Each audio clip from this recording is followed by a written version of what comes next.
Bismillahirrahmanirrahim.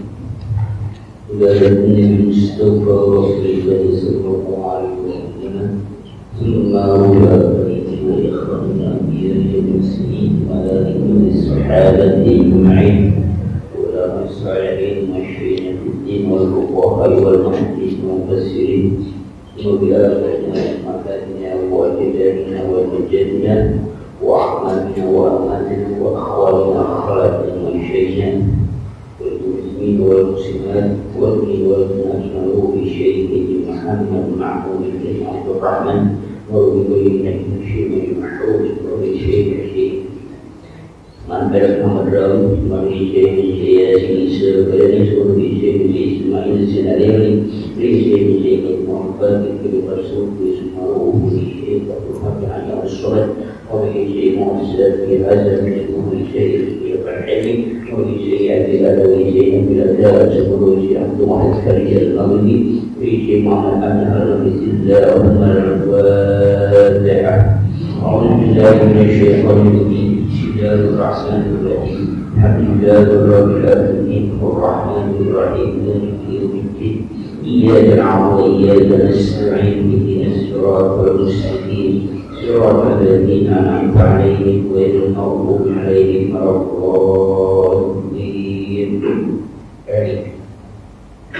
Bismillahirrahmanirrahim. Alhamdulillahi rabbil alamin. Wassalatu wassalamu ala sayyidina Muhammad wa ala alihi wa sahbihi ajma'in. Amma ba'du, fa asdaqul hadithi kitabullah wa qala hadith Muhammadin sallallahu alaihi wasallam syarrul umuri muhdatsatuha wa kullu muhdatsatin bid'ah wa kullu bid'atin dhalalah. Rabbi ishrah li sadri wa yassir li amri wa hlul 'uqdatam min lisani yafqahu qawli ya fattahu ya 'alim يا رزاق يا كريم افتح لنا أبواب العارفين بدونك وكرامك يا أكرم الأكرمين. سبحانك لا علم لنا إلا ما علمتنا إنك أنت العليم الحكيم وتب علينا إنك أنت التواب الرحيم. بسم الله الرحمن الرحيم. قال المؤلف رحمه الله ونفعنا به وبعلومه آمين.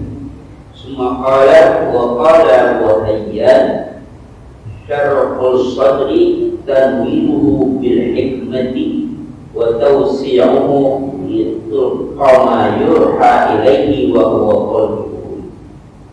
قال Abu Hayyan, menurut pendapat Ibnu Hayyan, yang dimaksud syarh sadri yaitu alam nashrah laka sadraka, syarh sadri tanwiruhu bil hikmah, yaitu Allah terangi hatinya Rasulullah dengan hikmah.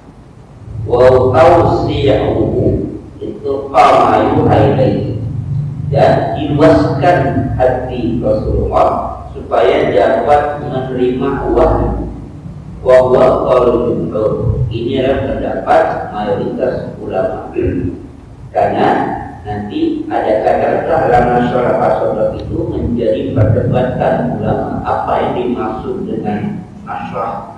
Kami terangkan dada engkau, kami lapangkan dada engkau, itu apa maksudnya? Ada yang memaknai dengan makna hakikat, ada yang memaknai dengan makna majazi. Yang makna majazi adalah ini, yang dimaksud dilapangkan, diluaskan adalah hati Rasulullah diberikan keluasan untuk menerima wahyu. Itu pendapat ulama. Tapi ada pendapat yang memang dia secara hakiki. Ini pendapat adalah ada yang mengatakan diriwayatkan oleh Abdullah bin Abbas. Wa qila wa syaqqa Jibril li sadrihi fi ghalihi wa huwa marwin an Ibnu Abbas. Dikatakan yang dimaksud yasrah sadrak adalah nasrah sadrak adalah syaqqa Jibril fi sadri. Malaikat Jibril membelah dada Nabi sallallahu alaihi wasallam fi sidri waktu masih kecil. Wa huwa marwiyun an Ibnu Abbas. Ini diriwayatkan oleh Abdullah bin Abbas. Dalam tafsir Ibnu Katsir ada cerita. Dalam tafsir Bahrul Muhit ada cerita itu, yang ini diceritakan oleh Anas bin Malik dalam kitab Sahih Imam Muslim. Ceritakan bahwasanya Rasulullah SAW didatangi malaikat Jibril pada saat beliau sedang bermain dengan anak-anak kecil. Ini pada saat Rasulullah diasuh oleh ibu asuhnya. Siapa ibu asuhnya? Halimatus Sa'diyah. Kan tradisi orang Arab adalah ketika anak itu masih bayi, itu kan disusui oleh orang-orang, kalau kata itu orang-orang kampung. Kenapa? Karena tradisi mereka, kalau anak-anak itu dibesarkan di daerah pedalaman, yang pertama menjaga bahasa. Karena kota Makkah itu sudah jadi kota metropolitan, sudah kota yang banyak, karena kan wilayah perdagangan. Jadi banyak orang-orang yang datang, ini bisa merusak tatanan bahasa Arab. Maka ketika anak itu kecil, dia dibawa asuhan orang-orang kampung di pedalaman, pertama yang dijaga bahasanya, supaya bahasa Arab Muslim itu masih ada. Karena yang di Mekah itu sudah banyak bahasa-bahasa lain, karena memang kalau kita mungkin sudah kota internasional, karena dia transit dari berbagai negara ke kota perdagangan. Yang kedua, menjaga alamnya, karena kota Mekah itu adalah kutip yang kita katakan daerah yang tandus. Yang ketiga, makanannya. Ya, keharamannya, ya pasti itu. Tapi yang jelas karena dia sebuah kota metropolitan, maka banyak makan-makanan yang bukan asli lagi dari itu. Apalagi pada saat itu yang namanya penyembahan berhala dan sebagainya makin kencang pada saat itu sedang tinggi-tinggi. Maka tradisi Arab itu biasanya anak-anak itu dia diasuh. Tapi anehnya nggak ada yang mau mengasuh Nabi. Anehnya Nabi itu nggak ada yang mau mengasuh Nabi. Kenapa? Karena Nabi anak yatim. Kalau si diasuh siapa yang mau bayar? Jadi banyak yang lewat itu. Bahasa kasarnya Halimatus Sa'diyah itu terpaksa. Kenapa? Karena kalau nanti mereka pulang ke kampung halaman tidak membawa bayi asuhan itu menjadi malu. Nah itu pun dalam ceritanya Halimatus Sa'diyah itu bukan dia yang membawa kepada Nabi, tapi ontaknya yang kabur, akhirnya onta itu diam di depan rumah Rasulullah. Nah ketika itulah dilihatnya seorang bayi, tapi anehnya bayi ini bayi yatim gitu. Nah kalau bayi yatim siapa nanti yang mau bayar? Kan berasal bayar. Kan nggak ada yang mengambil. Akhirnya Allah perlihatkan mukjizat tanda kutip pada saat itu, perbedaan atau kelainan yang berbeda yang ada pada Nabi. Akhirnya Halimatus Sa'diyah mau, dan dilihat keberkahan itu sejak menunggangi onta sampai kampung halaman itu terasa betul perbedaan yang sangat luar biasa. Di antaranya air susu yang dimiliki Halimatus Sa'diyah itu berlimpah, padahal dia termasuk orang yang kekurangan makan. Kan kalau air susu itu kan harus dengan asupan yang baik kan? Tapi ketika menyusui Rasulullah ternyata air susunya luar biasa, dan dia merasakan dia tidak makan makanan yang apa? Kalau kan nutrisi yang lebih juga. Ketika dibawa kampung halaman dia bermainlah dengan anak-anak. Nah, ketika sedang bermain dengan anak-anak, maka datanglah malaikat Jibril. Katanya ditangkap dia malaikat. Tapi anak-anak itu lihat dia dibawa. Nah, kemudian dibelah dadanya, dikeluarkan, misalnya itu dikeluarkan isinya, disucikan, dibersihkan dengan air zam-zam yang sudah disiapkan di wadah oleh malaikat Jibril. Jadi dibawa. Riwayat itu dari sini sampai sini, sampai di atas pusat. Dan kata Anas bin Malik radhiyallahu anhu, aku melihat bekas apa bahasa itu? sayatannya. Aku melihat kata Anas bin Malik. Jadi dari bawah dada sampai ibu, dibelah, dan sayatannya kelihatan. Nah, setelah dilakukan seperti itu, ditutup kembali. Nah, anak-anak ini namanya juga anak-anak, dia ceritalah kepada emaknya, ibunya, bahwa ya katanya Muhammad tadi ada yang bawa, terus tampangnya memang pucat. Kenapa pucat? Karena dia ketemu dengan orang yang nggak dikenal, malaikat Jibril, dari perahu dia pucat, Pak. Akhirnya Halimatus Sa'diyah ketakutan, ditanya, kenapa anak ini? Nah, anak-anak tadi teman-temannya Rasulullah cerita bahwa tadi dia dibawa oleh seorang, entah kemana katanya. Nah, dia kembali itu, begini keadaannya, ketakutan, kan dikembalikan ke kota Mekah. Padahal Halimatus Sa'diyah nggak mau menggalikan anak ini. Bukan nggak mau, artinya sebelum masa waktunya. Kenapa? Karena mengalami masa keberkahan yang luar biasa setelah menyusui Rasulullah. Kambingnya yang tadinya burus-burus jadi gemuk-gemuk, air susunya banyak dan beranak pinak, itu keberkahan dirasakan sangat luar biasa. Begitu juga dari kampung di mana Rasulullah berada di situ. Tapi saking ketakutannya, takut ada apa-apa, dipulangkan. Nah, para ulama mengatakan yang dimaksud alam nasrah laka sadrak ini gitu. Ya, alam nasrah sadrak ini kasusnya. Ini sebagian ulama yang berpendapat dengan alam nasrah, bukankah kami telah lapangkan, telah luaskan hati kami itu, ini yang dimaksud. Ini memaknai dengan makna hakiki, artinya benar-benar apa? Dilapangkan, diluaskan, dibersihkan. Tapi sebagian ulama ini makna kiasan, artinya ya apa nasrah dalam kasodok itu yang dikatakan apa? Tanwir, menyinari hatinya, melapangkan dadanya supaya nanti bisa menerima wahyu, itu yang dimaksud. Dalam kaidah tafsir sah-sah saja, menafsirkan bagian yang manapun sah-sah saja selama dia tidak menyimpang dari penafsirannya. Dan itu semua ada dasar hukumnya, boleh. Kita meyakini yang mana terserah, bisa saja. Karena dalam penafsiran itu tidak satu. Ya. Dalam penafsiran itu tidak satu. Akibat penafsiran banyak perbedaan pendapat. Itu sah-sah saja selama nggak berantem. Yang nggak boleh adalah berbeda tapi berantem. Ini yang repot.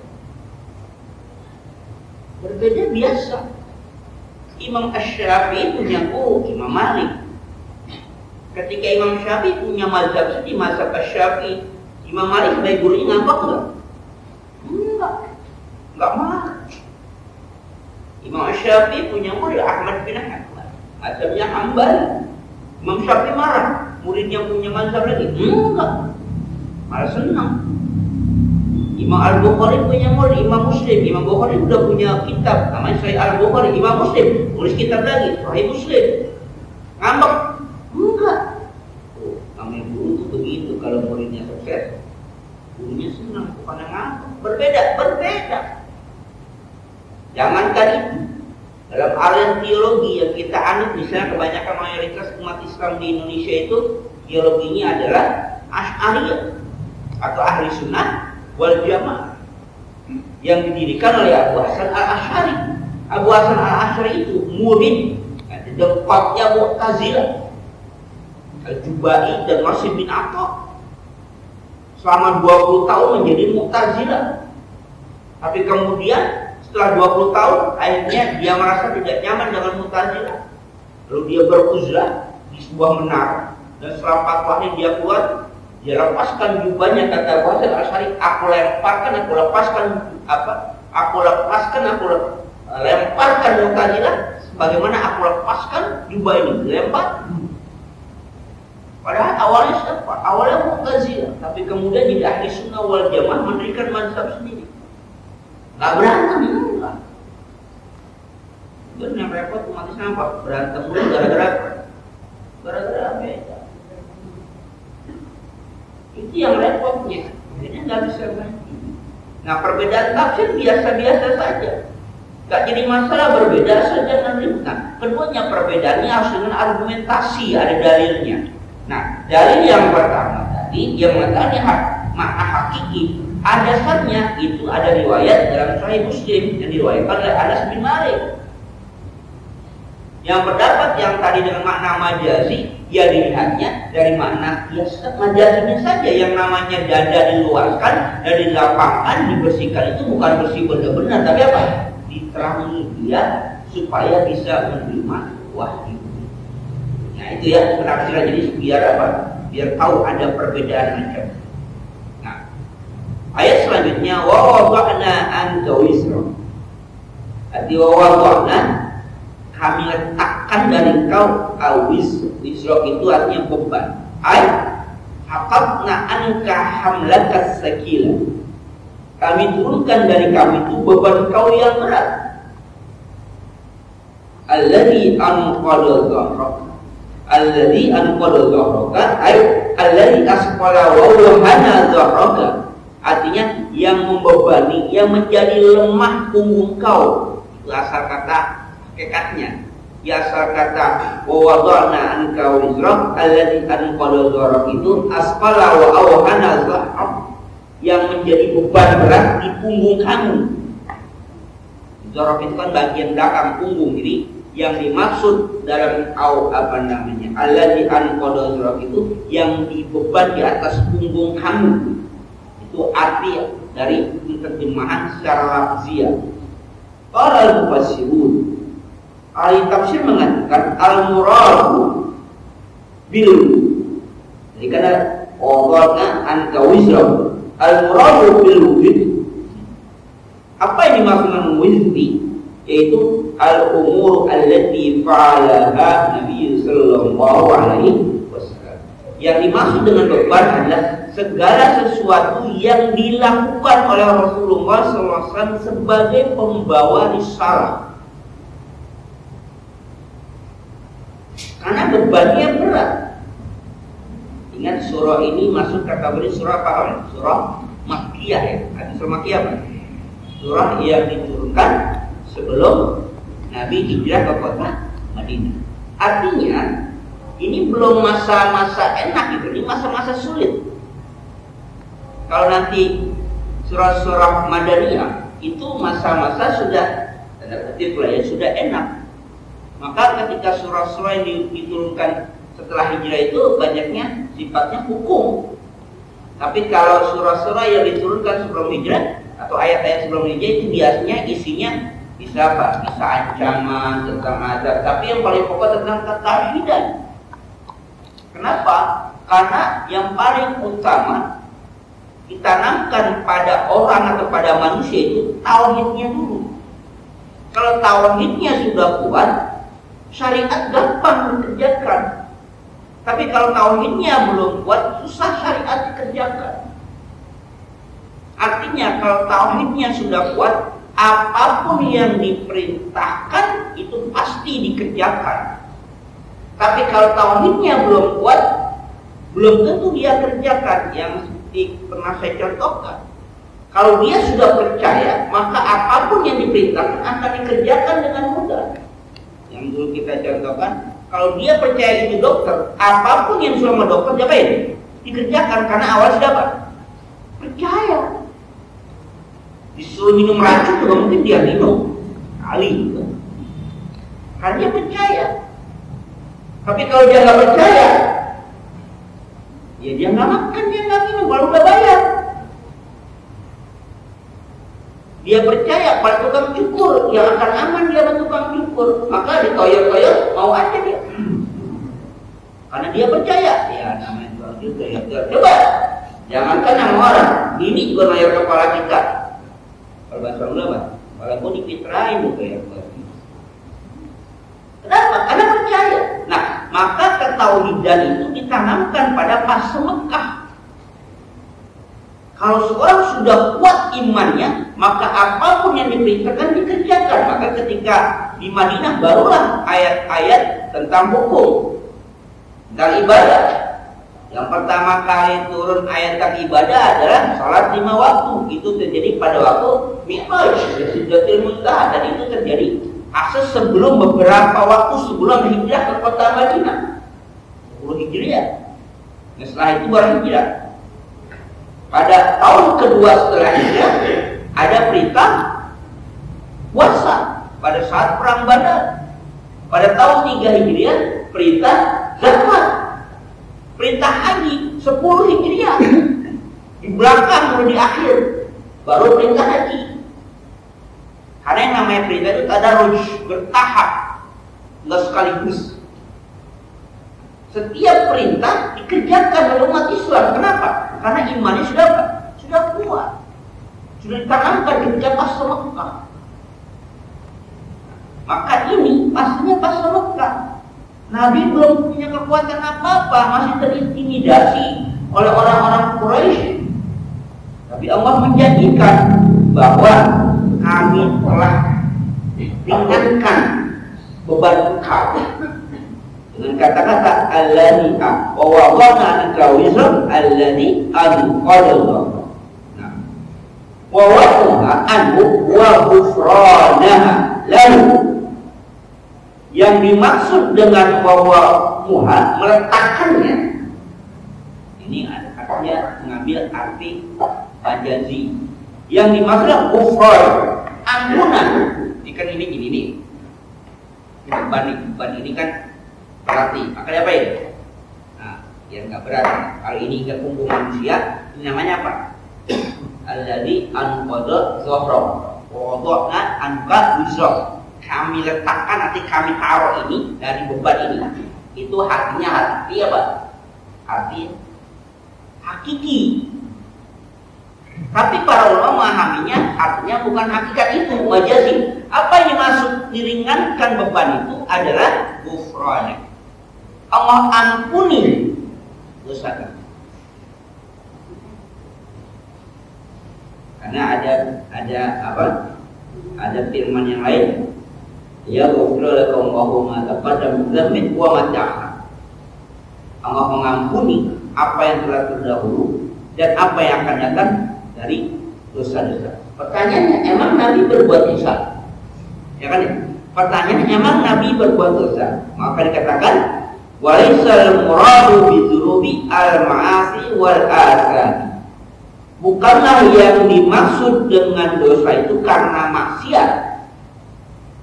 Jadi yang dimaksud dengan dosa tadi diampuni bukan karena maksiat. Kenapa? Fa'inna rusula maksumuna fi muqarafatil jara'im. Karena para rasul maksum.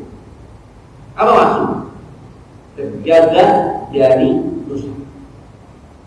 Setiap rasul maksum, terjaga dari dosa. Min muqarafatil jara'im, dari perbuatan-perbuatan keji. Tapi walakin ma falahu alaihi salatu wassalam an ijtihadin wa mutiba'in. Tapi ada perbuatan-perbuatan Nabi sallallahu alaihi wasallam berdasarkan ijtihad dan itu ditegur. Jadi yang namanya maksum bukan berarti tidak pernah berbuat dosa, tapi terjaga dari dosa. Sebelum dia menjadi dosa, langsung ditegur oleh Allah Subhanahu wa Ta'ala. Satu kasus, Rasulullah pernah salah dia. Apa salahnya? Ka'iznihi sallallahu alaihi wasallam lil munafiqina fit takhallufi anil jihadi hina tajaru.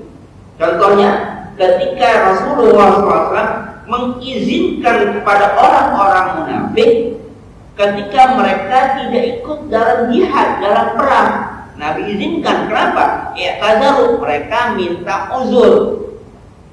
Hati mereka minta uzur, izin ya Rasulullah, saya nggak ikut perang. Kenapa? Ini lagi sakit. Ya Rasulullah, saya nggak ikut perang. Kenapa? Kambing mau beranak. Apa saja alasannya. Nabi karena mereka minta izin, kemudian Nabi apa? Izinin. Ya udah, nggak apa-apa. Padahal mereka orang-orang munafik. Nanti Nabi pulang dari perang, mereka juga datang. Ya Rasulullah, selamat, sudah selesai perangnya, kau selamat ya kan? Alhamdulillah selamat. Saya mohon maaf nggak ikut. Kemarin udah bilang, ini saya lagi sakit. Ya, izinkan. Tapi ada yang memang benar-benar kenyataan seperti itu. Contoh, Sayyidina Utsman bin Affan itu nggak ikut perang Badar. Karena ketika mau ikut perang Badar dilarang oleh Rasulullah. Kenapa? Karena istrinya Utsman bin Affan, anak Rasulullah, putri Rasulullah sedang sakit. Kamu gak usah ikut, jagain bini yang sakit. Lagi perang, mau jihad, dia mau ikut jihad, sama Nabi dilarang apa? Bini lagi sakit, tungguin bini aja. Itu mau perang. Apalagi itu memang kondangan, Pak. Jangan maksain kalau bini lagi sakit, kondangan. Tinggalin aja. Mau perang aja, kata Nabi jangan ikut, bini lagi sakit, tungguin bini aja di rumah. Ini kalau kondangan aja, bini lagi sakit. Padahal mah dosa kasar apa enggak gitu ya? Berangkat aja, bini udah merikuk aja gitu. Diusulkan, iya diizinkan, iya nggak usah pergi. Tapi kalau orang munafik, bohong dia. Idza haddatsa kadzaba, kalau ngomong bohong dia. Tapi Nabi manusia biasa, nggak bisa tahu. Diizinkan saja sama Nabi. Ya oke, silakan. Ditegur oleh Allah Subhanahu wa taala, itu orang munafik. Nabi nggak tahu, itu kan ijtihad Nabi. Yang tahu dia munafik kan Allah Subhanahu wa taala. Kemudian dikasih tahu lah, si fulan itu munafik semua. Hati-hati kamu. Jadi kata, kalau lihatnya ada itu nama-nama orang munafik. Nama-nama orang munafik ada dan disimpan oleh sahabat yang diberikan kepercayaan oleh Rasul. Namanya Huzaifah bin Al-Yamani. Maka Huzaifah itu disebut sahibus sirri Rasul, pemegang rahasia Rasul. Yang maksud rahasia Rasul apa? Nama-nama orang munafik ada di tangan Huzaifah bin Al-Yamani. Nabi sebutin di bulan-bulan. Sampai Rasulullah wafat, nama itu tidak disebarkan karena memegang teguh prinsip nggak boleh dikasih tahu. Sampai Umar bin Khattab ketika jadi khalifah nanya, dipanggil Huzaifah bin Al-Yamani, nama aku ada nggak? Khalifah Umar nanya, nama aku ada nggak di daftar orang-orang? Kata Huzaifah, nggak boleh ngasih tahu. Aku nggak boleh ngasih tahu nama aku ada nggak. Umar Khattab, kata apa? Huzaifah tidak ada. Siapa nama-nama itu? Huzaifah namanya ini rahasia Rasul. Tapi yang namanya munafik, ketika ayat sudah tentang munafik, tidak boleh menyolati orang munafik. Itu masalahnya. Tidak boleh menyolati orang munafik.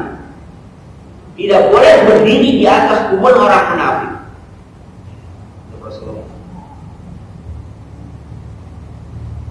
Kemudian ketika Umar kata, kalau ada orang yang meninggal dunia, dia tanya bersama, Huzaifah nyembayangin nggak? Kalau Huzaifah Al-Yamani nyembayangin, Umar kata mau nyembayangin. Tapi ya kalau Huzaifah nggak nyembayangin, dia nggak mau nyembayangin. Kenapa? Khawatir orang itu termasuk daftar orang-orang munafik. Karena orang munafik ini musuh dalam selimut, susah. Kenapa susah? Kalau dia dihukum, dia dibunuh, Nabi akan dituduh membunuh sahabatnya sendiri. Tapi kalau dia nggak dihukum, rusak itu. Makanya kenapa perang Uhud itu bisa kalah? Karena munafik di sini yang berperan sangat luar biasa. 350 pasukan balik lagi ke kota Madinah karena hasutan dari orang-orang munafik. Dan 350 itu balik lagi ke kota Madinah. Kenapa? Dihasut orang munafik. Dalam isu perang kita gagal kalah. Kenapa? Orang Makkah sudah persiapkan pasukan sangat luar biasa. Tidak akan kalau terhasut sekitar 350 orang itu balik ke kota Madinah. Sampai di jalan ada orang mengikut kapal ke Uhud, dihasut lagi, udah nggak usah. Sampai dia menghasut di perang Uhud. Nabi setelah gugur, setelah syahid, tewas di tangan kaum musyrikin, orang munafik. Akhirnya membuat apa? Membuat down, membuat jatuh mental para sahabat karena Rasulullah sudah apa? Sudah wafat. Tunggang magang mereka meninggalkan Rasulullah ke kota Madinah. Tapi untungnya ketika mereka sampai di kota Madinah, disambut oleh kaum perempuan. Mereka tanyakan, kenapa kalian kembali? Mereka jawab, Rasulullah sudah wafat. Kalau Rasulullah wafat di medan Uhud, kamu ngapain kembali? Buat apa kamu kembali ke sini kalau Rasulullah wafat di sana? Kami akan ke sana, kata para perempuan. Malu mereka. Akhirnya balik lagi mereka ke sana. Rasulullah dilindungi di atas Uhud itu berlapis-lapis sampai setiap lapisan habis gugur di setiap lapisan. Setelah itu Rasul naik ke Uhud, kakinya ada di bawah. Dari atas gampang memantaunya. Kan orang munafik. Nah, Rasulullah nggak tahu orang munafik. Kalau yang tahu diberitahu dengan wahyu, tapi juga nggak boleh dipublikasikan. Maka terkadang Rasul izinkan. Nah, ketika mengizinkan inilah Rasulullah ditegur, itu munafik. Kenapa diizinkan? Karena Rasul nggak tahu. Itu menjadi bukannya dosa, sebenarnya kesalahan Nabi yang akhirnya apa? Ditegur oleh Allah Subhanahu wa Ta'ala. Itu namanya ghufran. Diampuni, dimaafkan. Apalagi kasusnya wa akhadhul fidaa fi asra Badr. Nabi mengambil tebusan pada tawanan perang Badar. Dalam perang Badar kan menang. Ada tawanan. Ketika itu nggak punya yang namanya apa? Kalau kita bicara ya, LP, lembaga itu nggak ada. Mereka ditawar. Rasulullah bingung ini menyelesaikan. Kenapa perang Badar itu perang pertama kali? Punya tawanan. Ini tawanan mau digimanain? Nah, akhirnya Rasulullah bermusyawarah dengan dua orang sahabat, Abu Bakar As-Siddiq dan Umar bin Khattab. Kata Abu Bakar As-Siddiq, ada tradisi di mana tawanan dipulangin saja dengan catatan ditebus oleh keluarganya atau oleh suku. Jadi kalau ditebus, pulang. Umar bin Khattab lain, karena dia jagoan. Ya Rasulullah, habisi aja semua. Habisi tawanan. Bunuh semua. Nabi karena apa? Karena merasa ya Nabi sifatnya apa? Kasih sayangnya tinggi ya. Kemana cenderung yang pilihnya? Pendapat siapa? Abu Bakar As-Siddiq.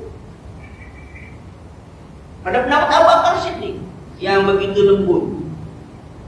Tapi di sini dua karakter sahabat Nabi, Abu Bakar As-Siddiq, Umar bin Khattab, akan sangat berbeda nanti ketika Abu Bakar As-Siddiq menjadi seorang khalifah. Ketika Abu Bakar As-Siddiq menjadi khalifah, ada tiga permasalahan besar yang dihadapi. Nabi palsu, ingkar zakat, dan orang-orang murtad. Ada tiga kelompok besar yang dihadapi oleh Abu Bakar As-Siddiq ketika baru dia akan khalifah. Nabi palsu, Musa al-Kadzdzab, ingkar zakat yang nggak mau bayar zakat karena mereka menganggap zakat itu dibayarkan kepada Rasulullah, pada Muhammad. Ketika Rasulullah wafat maka nggak wajib bayar zakat tadi. Yang ketiga orang murtad karena mereka masuk Islam karena takut dengan Rasulullah. Sekarang sudah wafat mereka murtad. Tiga ini dihadapi oleh Abu Bakar As-Siddiq. Setelah menjadi khalifah, Abu Bakar As-Siddiq katakan, akan aku perangi mereka semua. Umar bin Khattab datang, ya Abu Bakar, kita belum stabil ini, masih dalam keadaan galau. Rasulullah baru wafat, janganlah kau perangi mereka, sudah biarkan dulu. Abu Bakar mengatakan, tidak, akan aku perangi siapa orang yang memisahkan antara perintah sholat dengan perintah zakat. Aqimus sholat wa atuz zakat. Akan aku perangi mereka. Kata Sayyidina Umar bin Khattab, nanti dulu, kita beresin jalan dulu. Kenapa? Karena baru diangkat. Artinya, ketika Abu Bakar As-Siddiq menjadi bukan bawahan, belum menjadi pemimpin, rasa apa isinya? Rasa kasarnya tinggi. Udahlah, tawaran perang, bebasin aja, bayar. Tapi ketika jadi khalifah, keras dia. Perangi semua. Maka terjadi apa? Perang Yamamah. Yang hampir 73 kufar 73 para penghafal Quran syahid di perang Yamamah. Belum yang lain, banyak yang syahid. Perang saudara. Di sini sikap Abu Bakar As-Siddiq berbeda ketika jadi rakyat, berbeda ketika jadi apa? Pimpinan. Maka kadang-kadang kita sosokan gitu ya. Kalau gua di DRW habis nih gua berangkat pakai DRW, menambah ya. Ini perjudian bagaimana nih pakai mau beres-beres. Ketika masih jadi rakyat biasa gitu kan. Begini aja nggak beres nih. Aku mesti budi di sini yang mabok. Kalau gua di DRW, gua berangkat semuanya. Diangkat di DRW, beda lagi. Kenapa? Setorannya kan. Ternyata apa? Beda. Yang dia lihat ketika jadi rakyat biasa, ketika jadi pemimpin beda. Abu Bakar As-Siddiq ketika jadi rakyat tanda kutip ya, itu lemah, lembut. Tapi ketika jadi pemimpin, tegas dia. Kenapa? Visinya berbeda. Kalau orang-orang ini dibiarkan dia besar, Madinah akan jatuh dikuasai mereka. Mumpung dia masih kecil, hancurkan semuanya. Itu sikap ketika Abu Bakar As-Siddiq menjadi seorang khalifah. Tapi ketika perang Uhud, perang Badar, bagaimana tawanan? Kata Abu Bakar As-Siddiq, udahlah ampuni saja, biarkan para keluarganya atau kabilahnya menebusnya. Nah, kita kenapa untung tuh? Umar kata enggak, habisi semua, bunuh semua. Nabi lebih memilih pendapatnya Abu Bakar As-Siddiq, lebih apa? Lebih santun. Tapi apa yang terjadi? Rasulullah ditegur oleh Allah Subhanahu wa Ta'ala. Kenapa? Mengambil tebusan dari tawanan, padahal belum ada aturannya secara syariat. Tapi itu ijtihad Rasul, dianggap salah oleh Allah, kemudian ditegur. Itulah namanya maksumnya Rasulullah. Ada salah, kenapa? Ditegur. Yang negur siapa? Allah Subhanahu wa Ta'ala. Juga pada kasus wa abasuhu fi wajhil a'ma. Rasulullah mukanya asam ya, apa namanya, kesel gitu, muram, cut mukanya. Ketika apa? Datang Ibnu Ummi Maktum yang buta mau masuk Islam. Rasulullah sedang berdakwah di hadapan para kafilah, para kepala kabilah Quraisy, pembesar sedang berdakwah, dikumpulin susah. Tiba-tiba Ibnu Ummi Maktum yang buta datang, mau ngapain? Masuk Islam. Nabi melengos, mukanya masam ya, nggak senang gitu. Kenapa? Ya orang ini datang lagi apa? Sedang membujuk. Tapi bukan masa itu saja sebenarnya.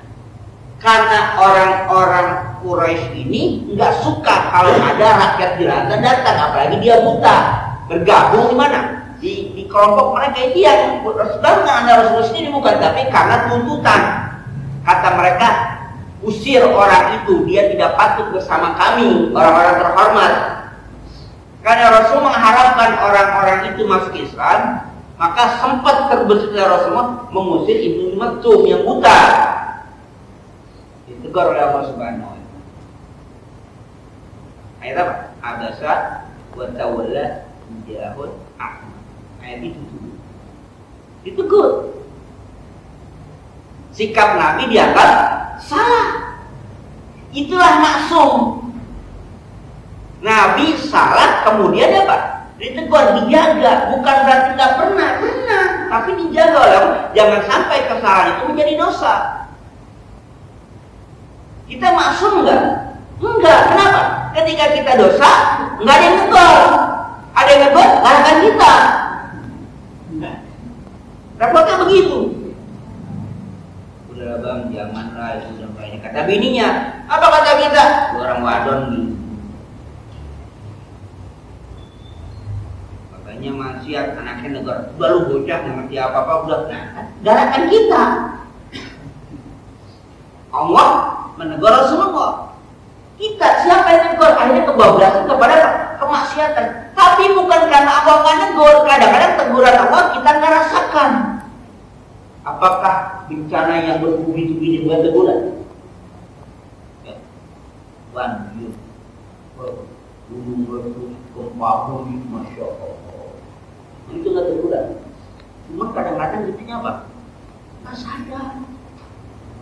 Kalau itu teguran, ditegur oleh Allah nggak sadar. Masa dia teguran lebih besar lagi? Na'udzubillah. Tapi kadang-kadang kita ngerasa kalau itu teguran Allah Subhanahu wa Ta'ala. Kadang-kadang orang tua amanah kan, mohon maaf ya, yang nama nasihatin nggak mesti harus dengan kata kasar kan, nggak pelan-pelan. Tapi kadang-kadang anak kenapa? Nggak hidup juga kata-kata gitu, nggak ngerti juga udah kayak macam itu. Maunya dapat digewet segala macam kan? Kenapa? Rasa sensitifnya kurang gitu. Dibilang itu nggak ngerti. Ya kalau Rasulullah ditegur oleh Allah langsung paham dan ngerti, sudah selesai, nggak jadi dosa. Kadang-kadang kita nggak ngerti kalau itu teguran dari Allah Subhanahu wa Ta'ala. Karena perbuatan maksiat yang kita kerjakan. Kalau tegurannya berupa penyakit, susah, mungkin akan apa? Akan cepat kita sadar. Tapi yang berbahaya ketika teguran itu berupa apa? Kenikmatan. Teguran yang dalam arti fitnah atau ujian. Maka terus ada dua apa? Yang apa istilahnya? Yang umat aku itu tidak bisa lolos. Kalau ujiannya berupa penyakit, bala, insya Allah mereka bisa merasakan itu.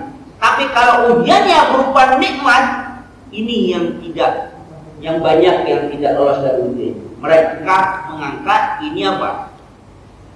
Kenikmatan dari Allah Subhanahu. Bukannya apa? Ujian. Maksiat jalan terus, tapi rezeki makmur. Daripada lo rajin ke masjid, ngaji malam Kamis, ngaji setiap malam, kira-kira itu dari dulu. Maunya diapain tuh? Kamu beredek baru apa? Baru dia apa? Oh iya. Tapi kan Allah nggak seperti itu. Nah, ini kalau Rasulullah apa? Maka kata Rasul di akhir zaman, yang aku takutkan pada umatku bukan karena mereka akan murtad dan akan musyrik pada Allah Subhanahu wa Ta'ala. Tapi di akhir zaman, umatku akan diberikan perbendaharaan dunia. Artinya bumi ini dikuasai oleh umatku dan mereka berlomba-lomba memperoleh kehidupan dunia. Itu yang aku takutkan. Bukan karena mereka murtad. Ternyata itu lebih berbahaya daripada kemurtadan. Orangnya orang Islam, tapi akhlaknya akhlak setan. Itu yang ditakutkan Rasulullah. Bukan karena kemurtadannya. Kalau kemurtadan jelas, statusnya jelas. Tapi ini orangnya orang Islam, tapi akhlaknya akhlak setan. Ini yang repot. Mau diapain? Itu yang Rasul takutkan. Kenapa? Berlomba-lomba. Akhirnya apa? Hubbud dunia, cinta dunia. Waqatul akhirat, waqatul maut. Takut dia dengan mati atau takut dia tidak takut dia dengan akhirat. Ini yang berbahaya. Ya, sekali lagi bahwa ayat ini tentang kemaksuman Rasul bukan berarti Rasul tidak pernah melakukan itu. Ya, ketika Rasul akan melakukan, Allah jaga. Makanya disebut maksum, dijaga, jangan sampai terjadi. Umatnya tidak masuk, iya, tapi juga dijaga. Rasulullah menjaga umatnya supaya tidak jerumus kepada kemaksiatan. Maka di akhirat kata Rasulullah digambarkan umatku itu seperti apa? Laron ya, laron yang apa?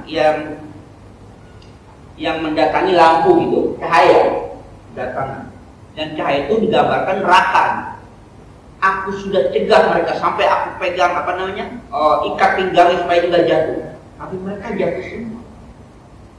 Kata Rasulullah, ya itu umatku, ya umatku. Kenapa? Setiap umatku pasti masuk surga, illa man aba. Setiap umatku pasti masuk surga kecuali yang nggak mau. Para sahabat dari Rasul, adakah orang yang nggak mau surga? Ada. Siapa? Orang yang nggak mau taat sama aku gitu. Nah, maka ayat ini menjelaskan bahwa kemaksuman Rasulullah bukanlah berarti Rasulullah tidak pernah melakukan perbuatan maksiat.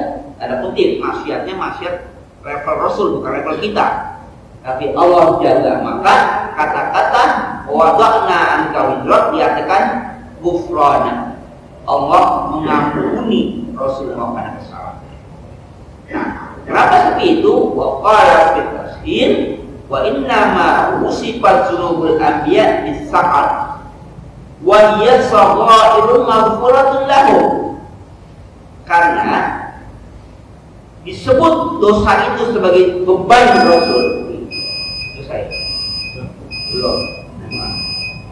Disebut beban bagi Rasulullah, padahal saghairun maghfuratun lahum, itu dosa kecil yang sudah diampuni. Kenapa? Lihamihim biha wa ta'assurihim 'alaiha. Karena itu menjadikan Rasulullah itu hamim, berduka cita dan sedih karena perbuatan-perbuatan dosa itu, maka menjadi beban. Jadi beban itu bukan karena dosanya, tapi pernah dilakukan sampai.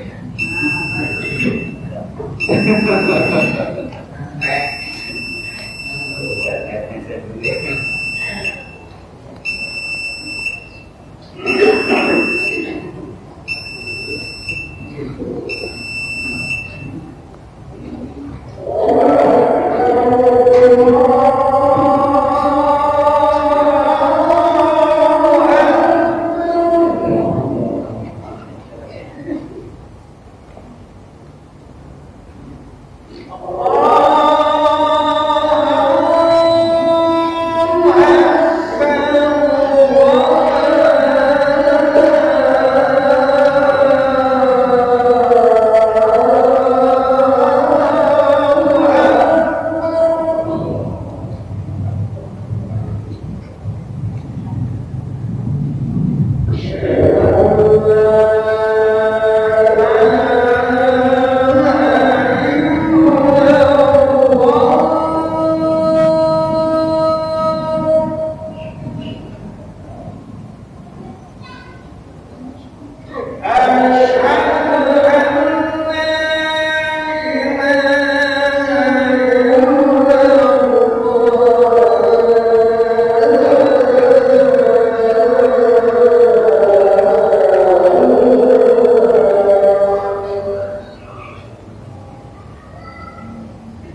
فهي سكينة عندهم لشدة الخوف من الله وعلى الصلاة الفاتحة.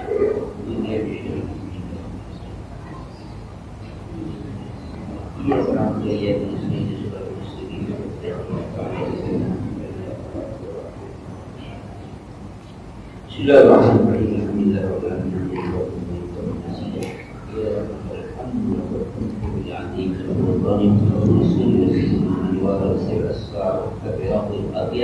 مفتاح باب اليسر سيدنا محمد مختار ورفعه الآخر عداد والمن فهم علمتنا وعلمنا ما ينفعنا وارزقنا علما ينفعنا وزدنا علما فكنا كل هذا نعوذ بالله من حالنا وارزقنا علما نافعا وبعنا زكيا قبل قلبه نار ولسانا له قناة جميلة ولذا كثيرا واجعا حالا طيبا باركا فيه وولدا صالحا فقيها عريفا حقيقا عالما توفيقا حسنا جميعا من الرحمن الرحيم اللهم الحق حق اتباعه والباطل باطلا وارزقنا اجتنابه وجمعنا على مرحوما وتفوقنا من معلومة ثبت قلوبنا برسول الله واستقنا سنة رسول الله وتوفنا لا نفسله واذكرنا في جنة وحبك حب ما يحبك وحب ما يحب حبك ومن حبك أحب إلينا ما عند سمع فتقبل منا إنك أنت العليم وإنك أنت العليم ربنا آتنا في الدنيا حسنة وفي الآخرة حسنة وقنا عذاب النار صلى الله على سيدنا محمد النبي وعلى آله وصحبه وسلم سبحان ربك رب العزة عما يصفون وسلام على المرسلين والحمد لله رب العالمين.